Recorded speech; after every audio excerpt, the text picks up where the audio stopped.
ಇವತ್ತು ಇಂಗ್ಲೆಂಡ್ ಮತ್ತು ಭಾರತದ ನಡುವೆ 3ನೇ ಟಿ20 ಪಂದ್ಯ ನಡೆಯಲಿದೆ. ಈ ಹೈ ವೋಲ್ಟೇಜ್ ಪಂದ್ಯದಲ್ಲಿ ಗೆಲ್ಲುವ ಮೂಲಕ ಮೊದಲ ಗೆಲುವನ್ನ ದಾಖಲಿಸುವಂತಹ ಉತ್ಸಾಹದಲ್ಲಿ ಶ್ರೇಯಸ್ ಅಯ್ಯರ್ ಪಡೆ ಇದೆ.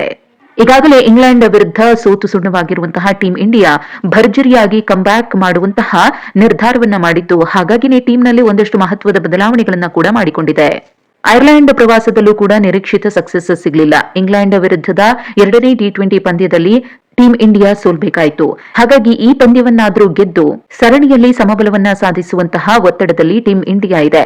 ಈ ನಿಟ್ಟಿನಲ್ಲಿ ಪ್ಲೇಯಿಂಗ್ 11ನಲ್ಲಿ ಭಾರತ ತಂಡ ಒಂದಷ್ಟು ಬದಲಾವಣೆಗಳನ್ನ ಮಾಡಿಕೊಂಡು ಇವತ್ತು ಕಣಕ್ಕಿಳಿಯಲಿದೆ. 2ನೇ ಟಿ20 ಮ್ಯಾಚ್ನಲ್ಲಿ ವೈಭವ್ ಸೂರ್ಯವಂಶಿ ಅವರಿಗೆ ಅವಕಾಶವನ್ನ ಕೊಡಲಾಗಿತ್ತು. ಸಂಜು ಸ್ಯಾಮ್ಸನ್ ಅವರ ಬದಲಿಗೆ ವೈಭವ್ ಸೂರ್ಯವಂಶಿ ಅವರಿಗೆ ಆಡುವ 11ರ ಬಳಗದಲ್ಲಿ ಸ್ಥಾನ ಸಿಕ್ಕಿತ್ತು. ಆದರೆ ಮೊದಲ ಮ್ಯಾಚ್ನಲ್ಲಿ ಅಂದ್ರೆ ಪದಾರ್ಪಣೆಯ ಪಂದ್ಯದಲ್ಲಿ ವೈಭವ್ ಸೂರ್ಯವಂಶಿ ಅಂದುಕೊಂಡಂತೆ ರನ್ ಕಲೆ ಹಾಕುವಲ್ಲಿ ಸಫಲರಾಗಲಿಲ್ಲ. ಕೇವಲ 14 ರನ್ ಗಳಿಸಿ ಔಟ್ ಆಗಿದ್ರು. ಆದರೆ ಅವರು ಹೊಡೆದಂತಹ ಬಿಗ್ ಶಾಟ್ಸ್ ಕ್ರಿಕೆಟ್ ವಲಯದಲ್ಲಿ ಭಾರಿ ಮೆಚ್ಚುಗೆಯನ್ನ ಪಡೆದಿವೆ. ಸಂಜು ಸ್ಯಾಮ್ಸನ್ ಸ್ಥಾನದಲ್ಲಿ ವೈಭವ್ ಅವರನ್ನ ಆಡಿಸುವ ಸಾಧ್ಯತೆಯೂ ಕೂಡ ದಟ್ಟವಾಗಿದೆ. ಮತ್ತೊಂದು ಕಡೆ wicket keeper come batter Ishan Kishan ಸ್ಥಿರ ಪ್ರದರ್ಶನ ನೀಡುವಲ್ಲಿ ಫೇಲ್ ಆಗ್ತಿದ್ದಾರೆ. ಕಳೆದ ಮ್ಯಾಚ್ನಲ್ಲಿ 49 ರನ್ ಗಳಿಸಿದ್ರೂ ಕೂಡ ಅವರ ಬ್ಯಾಟಿಂಗ್ ವೇಗ ಅತ್ಯಂತ ನಿಧಾನವಾಗಿತ್ತು.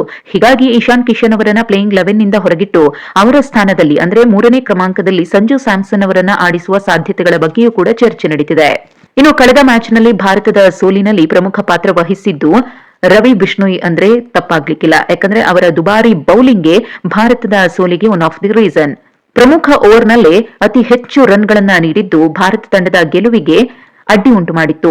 ಇಂಗ್ಲೆಂಡ್ನ ಪಿಚ್ಗಳು ವೇಗದ ಬೌಲಿಂಗ್ಗೆ ಹೆಚ್ಚಿನ ನೆರವು ನೀಡುವುದರಿಂದ 3 ಜನ ಸ್ಪಿನ್ನರ್ಗಳೊಂದಿಗೆ ಕಣಕ್ಕಿಳಿಯುವ ಭಾರತದ ಪ್ರಯೋಗ ಫೇಲ್ ಆಗಿದೆ.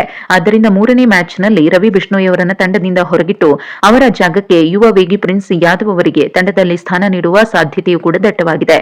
ಇನ್ನುಳಿದಂತೆ ಅಕ್ಷರ್ ಪಟೇಲ್ ಮತ್ತು ವರುಣ್ ಚಕ್ರವರ್ತಿ ಸ್ಪಿನ್ ವಿಭಾಗವನ್ನ ಮುಂದುವರೆಸುತ್ತಾರೆ. ಹಾಗಿದ್ರೆ ಭಾರತ ತಂಡದ ಸಂಭಾವ್ಯ ಪ್ಲೇಯಿಂಗ್ 11 ನೋಡೋದಾದ್ರೆ ಶ್ರೇಯಸ್ ಅಯ್ಯರ್, ವೈಭವ್ ಸೂರ್ಯವಂಶಿ, ಅಭಿಷೇಕ್ ಶರ್ಮಾ, ಸಂಜು ಸ್ಯಾಮ್ಸನ್ ಅಥವಾ ಇಶಾನ್ ಕಿಶನ್, ತಿಲಕ್ ವರ್ಮಾ, ಶಿವಂ ದುಬೆ, ಅಕ್ಷರ್ ಪಟೇಲ್, ಹರ್ಷಿತ್ ರಾಣಾ, ಪ್ರಿನ್ಸ್ ಯಾದವ್, ಅರ್ಷದೀಪ್ ಸಿಂಗ್, ವರುಣ್ ಚಕ್ರವರ್ತಿ. ಇನ್ನು ರಾತ್ರಿ 10 ಗಂಟೆಗೆ ನಾಟಿಂಗ್ ಹ್ಯಾಮ್ನಲ್ಲಿ ಈ ಮ್ಯಾಚ್ ನಡೆಯಲಿದೆ.